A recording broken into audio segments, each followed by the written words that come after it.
কানাইপুর ক্যাম্পে আসছি, বিনামূল্যে চক্ষু চিকিৎসা করবে, এটা এর জন্য আমরা ওই 23 তারিখ ডেট দিছে। এখন ওখানে বিনামূল্যে সানি অপারেশন। ডাক্তারকে দেখি বিভিন্ন খুশি হয়েছি, যাতে আমি বিনা পয়সা করতে পারি। পয়সা তো নাই, গরিব মানুষ। ওই ডাক্তার খুলবো, ওই ডাক্তার কাছে দেয়া দেখাইতে গেছে। চোখ দেখাইছি, বিনা পয়সা চিকিৎসা হয়েছে। সবাই আইসি আমরা চক্ষু হাসপাতালে দেখার জন্য, যে দেখলাম যে না না টাকা পয়সা তো নেয় নাই। আইসি মেলা লোক আছে না, প্রায় 200-300 লোক আছে, 300-400 লোক আইসি। আবার এই যে আমরা দেখলাম আমার চোখে ছানি পড়ছে, আমি না মরলে আমার চোখে অপারেশন করে দিবে। আমি খুশি, আলহামদুলিল্লাহ। আমি 1999 সাল থেকে এই কমিউনিটি সার্ভিস করে আসতেছি। আমার এলাকায় গরিব অসহায় মানুষের অপারেশন করে থাকি। আমি কানাইপুরও এর আগে ফরিদপুর জুট ফাইবারে ক্যাম্প করেছি, কয়েকটা ক্যাম্প করেছি। আমি ফরিদপুরে অপারেশনও ব্যবস্থা করেছি। তা আজকে আমি দ্বিতীয় প্রজন্মের সাথে আবার সেই একই কাজ করার আমার সৌভাগ্য হচ্ছে। তা এটা অবশ্যই একটা ভালো দিক এই জন্য, কারণ অনেক সময় দেখা যায় আমাদের দেশে একটা প্রজন্মই শেষ হয়ে যায়। দ্বিতীয় প্রজন্ম এই ধারাবাহিক বা বাহিকতা রক্ষা করে, এটা কিন্তু খুবই কম। আমার কাছে কোনো ধর্ম, বর্ণ, এলাকা বলতে কিছু নেই। আমি শুধু প্যাশেন্ট দেখি, কারণ যেহেতু জানেন আমি কোনো রাজনীতি করি না, পছন্দ করি না ব্যক্তিগতভাবে। আর আমি এই জন্য শুধু আমার থাকে সে পেশেন্ট বললাম, যে কোনো অন্য কোনো পরিচয় আমার কাছে নাই। আমি আগে শুধু আমার এলাকাতেই ক্যাম্প করতাম, এরপরে কোতোয়ালিতে মনে হয় ফরিদপুর ওয়েলফেয়ার ফোরামের মাধ্যমে এটা 5ম আই ক্যাম্প করলাম। তা আজকে এখানে যত রুগী হোক, সংখ্যা কোনো ব্যাপার না, সবাইকে আমি ধারাবাহিকভাবে অপারেশন করে দেবো ইনশাল্লাহ।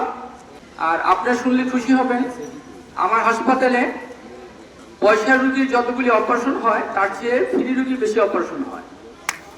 আমি প্রতি মাসে প্রায় 150 থেকে 200 রুগী ফ্রি অপারেশন করার চেষ্টা করি। গত মাসে আমি একটা নগরকান্দা করেছি, ওখানে প্রায় 300 রুগী সিলেক্ট হয়েছে। অপারেশন প্রায় শেষ পর্যায়ে। এটার পরে শেষ হয়ে গেলে আমি হয়তো রাজবাড়ী, গোয়ালন্দ, নগরকান্দা বিভিন্ন জায়গায় আমি করতে চাই, কারণ আমার ওখানে সাধারণত দূর দূরান্ত থেকে রুগীরা আসে। আমি চাই তারা কষ্ট করে না আসে, আমি যদি তাদের দ্বার টানতে যেতে পারি তাদেরও সহজ হয়। অসহায় মানুষরা বিভিন্ন জায়গায় চিকিৎসা পাচ্ছে, অনেক রকম সুযোগ সুবিধা পাচ্ছে। আমি একটা অনুরোধ করব, সকল ফরিদপুরবাসী যারা এরকম ভালো ভালো পজিশনে আছেন, আপনারা ঢাকাতে থাকেন বা বিদেশে থাকেন, আপনারা যদি এভাবে করে আগে আসেন, তাহলে কোনো মানুষ, কোনো গরিব মানুষ না খেয়েও থাকে না, কোনো মানুষ চিকিৎসা ছাড়া তাদের মৃত্যু হয় না বা কষ্ট হয় না। এগিয়ে আসেন, একটা এমপি বা একটা জনপ্রতিনিধি। আপনারা কখনোই ভাববেন না যে আপনারা সহায়তা নিতে আসছেন। আপনারা এটা আপনাদের অধিকার আছে এই চিকিৎসা সেবা পাওয়ার, সমাজে যারা প্রতিষ্ঠিত তাদের কাছ থেকে এবং রাষ্ট্রের কাছ থেকে। তো এটা আপনাদের রাইট। এই জন্যে আপনারা আমাদেরকে ধন্যবাদ দিবেন না, আমরা আপনাদেরকে ধন্যবাদ দিতে চাই। আপনারা কষ্ট করে আসছেন, আপনার স্বাস্থ্য সেবাটা আপনার ঘর পর্যন্ত পৌঁছায় আমরা দিতে পারিনি, একটা স্কুল বা একটা ইউনিয়ন পর্যায় পর্যন্ত নিয়ে এসেছি।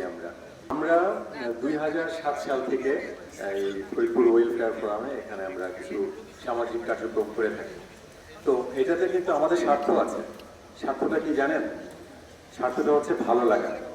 এই আপনারা যখন এই চোখে খুব ভালোভাবে দেখবেন, অপারেশন হয়ে যাওয়ার পরে আপনারা যে দোয়া করবেন, সেটা আমাদের অনেক বড় কাজে লাগবে আর আমাদের অনেক ভালো লাগবে, সেটা আমাদের স্বার্থ। তো আমি চশমা দিয়ে লেখাপড়া দেখতে গেলে চশমা লাগে, তখন বুঝি যে না দেখার অনেক কষ্ট। তো আপনাদের যাদের ছানি পড়েছে, নিশ্চয়ই আপনারা কম দেখেন, তো সেটার অনেক কষ্ট। এবং এই অপারেশনের মাধ্যমে এই যে হসপিটাল এটাই করে দিচ্ছে, তো এটার মাধ্যমে আপনারা যখন ভালো দেখতে পারবেন, নিশ্চয়ই আপনারা খুশি হবেন। আপনাদের খুশিটাতেই আমাদের খুশি।